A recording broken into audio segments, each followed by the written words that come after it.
Hey lovely people, and welcome back. Today we're going to talk about the so-called Nimitz UFO encounters. Now I'm calling it the Nimitz encounters because I often mix up whether it was the gimbal or the Tic Tac, so fast mover, whatever.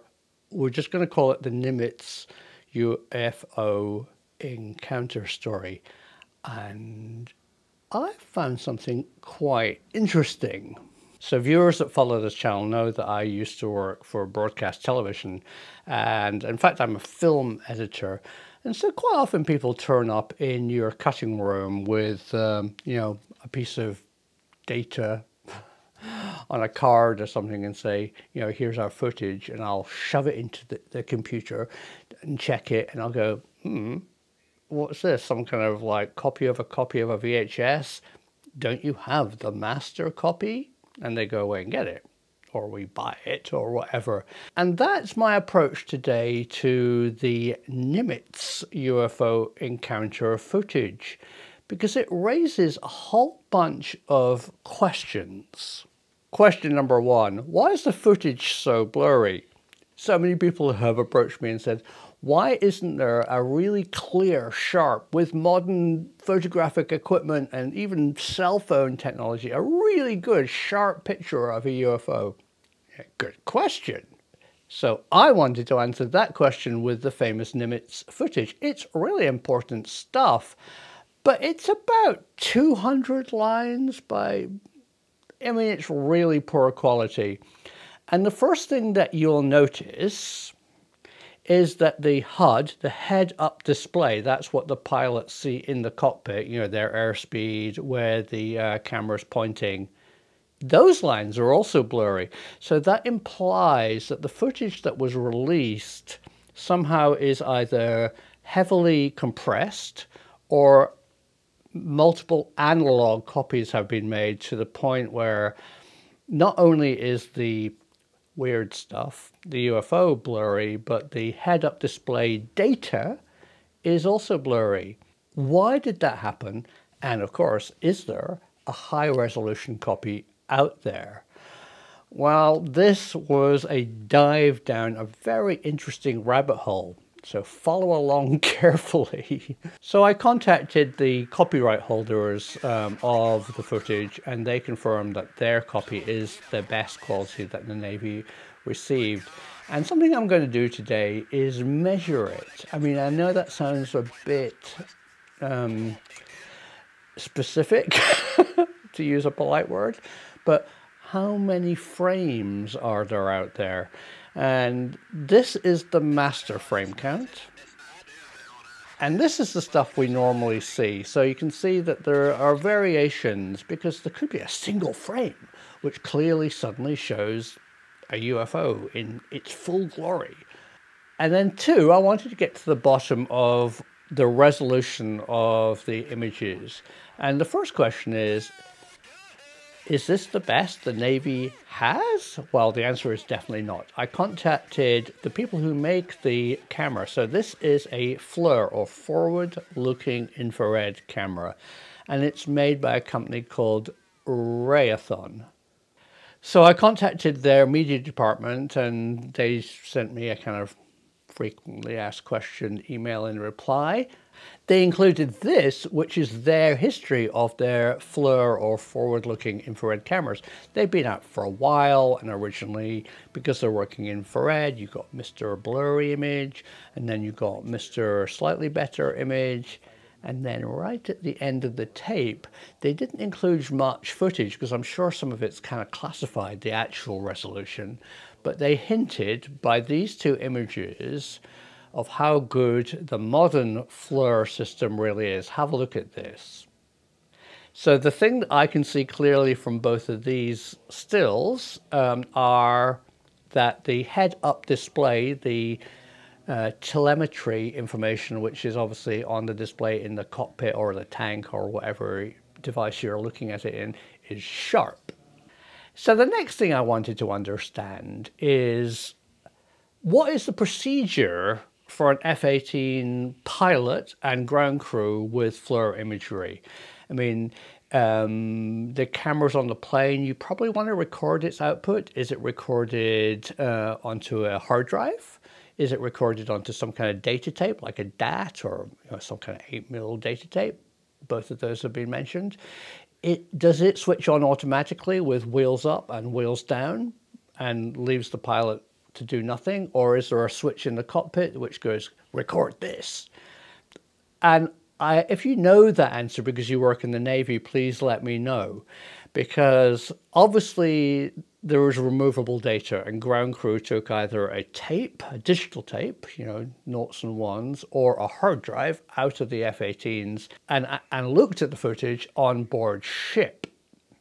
And there's a report that the original either hard drives I've heard or these 8mm cassettes, digital, I'm sure, were removed by men in black.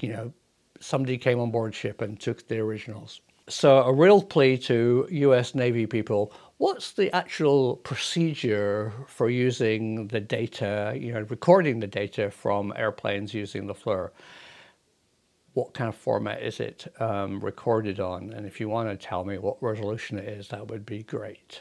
So something new has now happened. A researcher using the American Freedom of Information Act has applied to see, is there more footage? That would be my question. Is there higher resolution footage? And are there any stills or any other data out there which could be released publicly? And he or she got a very interesting reply from the Navy, the research person who had to reply to the Freedom of Information request, and they said that the footage released is an exact copy of all the footage that they have, but they implied that it's a copy and we don't know the resolution of the original. And they also said this, which is interesting. They said there is more information. There's more maybe stills, which are classified top secret. Now, secret is due to be released and doesn't really compromise anybody, but needs to be kept clandestine, and you need a level of security. To classify something top secret, it sounds like a spy movie, but it is actually a real government classification. It has to fulfill certain needs. It has to be so important that it would undermine national security to have a top secret reference, and you would have to have a top secret clearance to look at this stuff. So there's something in the archive which has been classified top secret. Of course, we all want to see it, which would be fantastic. So send it to me. No, please don't send it to me. But of course, we want to see what it is. And from my background and knowing a bit about military, they tend to write what's called executive like diaries or reports after the mission, just to make an entry, which often is released to the public, and it makes really, really interesting reading. It's a good way of approaching, say you wanted to know something about a World War II event, ask for the log, and which would be written up by a senior officer after, which gets all the intelligence, releases obviously what they are allowed to say, but clearly displays what happened on the mission. And they did it for the Nimitz. And I'm going to read a bit today, and it's very, very revealing. So this is the executive summary of the Nimitz encounter. So what it says is that 2 F-18s who were returning from a training mission were redeployed to go and intercept and have a visual contact approximately 1 mile away from an AAV. That must be their term for a UFO. And this is how it is described, and it's really interesting. It was reported as an elongated egg or Tic Tac. So Tic Tac, for people who aren't American and don't eat this candy, it's like a white candy. It's a bit different from an egg shape, but all right. It's ovoid. Okay. With a discernible midline horizontal axis. That kind of implies that it had like a band or something around it. I don't know, but or it's just implying that it had a midline and that tapered to either side. Tell me if you know. And it was solid, white, smooth, with no edges. It was uniformly colored with no nacelles, pylons or wings. Nacelles are things that hang out from the edges.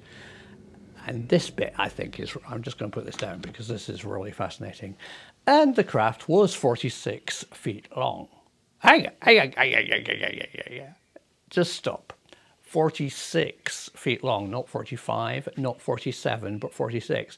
I find this really odd because most people who describe UFOs say it was the size of a school bus or it was bigger than Rhode Island or something, you know, some kind of general term, or it was enormous. No, the Navy said it was 46 feet long. What does that reveal to you that it reveals to me? That means they measured it really accurately.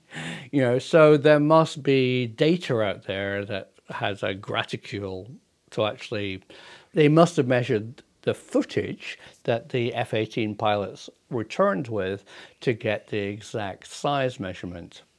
Cool stuff, 46 feet, it's kind of big. So continuing my quest and trying to understand the resolution or any issues with forward-looking infrared systems, I contacted this really interesting researcher called Mick West. And here's a short extract from a film that Mick's done, and there's a link in the description to his channel. So thanks, Mick, for this. It's rotating. Why does this UFO rotate? It might be that it's an airplane that's actually rotating, like a fighter jet going into a banked turn, or a flying saucer just ignoring gravity. But it might be something simpler, a rotation of the infrared glare around the engines. We know that infrared glare can look very different to the actual plane, like here, where an Airbus A340 looks like a giant peanut. We also know that the Raytheon at-FLIR camera is housed behind a glass window that rotates on a gimbal system to keep the object in view. The actual camera is on another gimbal behind the window to keep it level. So what if the occasional rotation of the window caused the glare to rotate? I set up an experiment with an infrared camera pointing at a light. I used a lightly smudged glass slide to simulate the window, and I rotated it in front of the camera. The result is a saucer-shaped flare which rotates with the glass.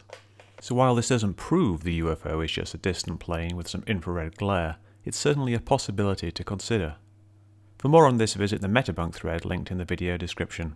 So what you saw there was Mick clearly describing how an infrared heat signature can turn into an amorphous blob. That was an Airbus that he was looking at, whether the image wasn't focused or something. And so it is possible, I'm not saying this is what happened, but it is possible that the Tic Tac egg-shaped UFO was actually an aircraft. Obviously, before you jump onto your keyboard, it moved very strangely. It flew from high up in the sky right down to the sea, and it changed its direction. So whatever it was really odd.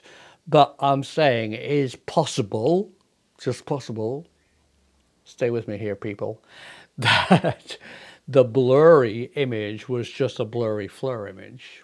And that's yet another theory.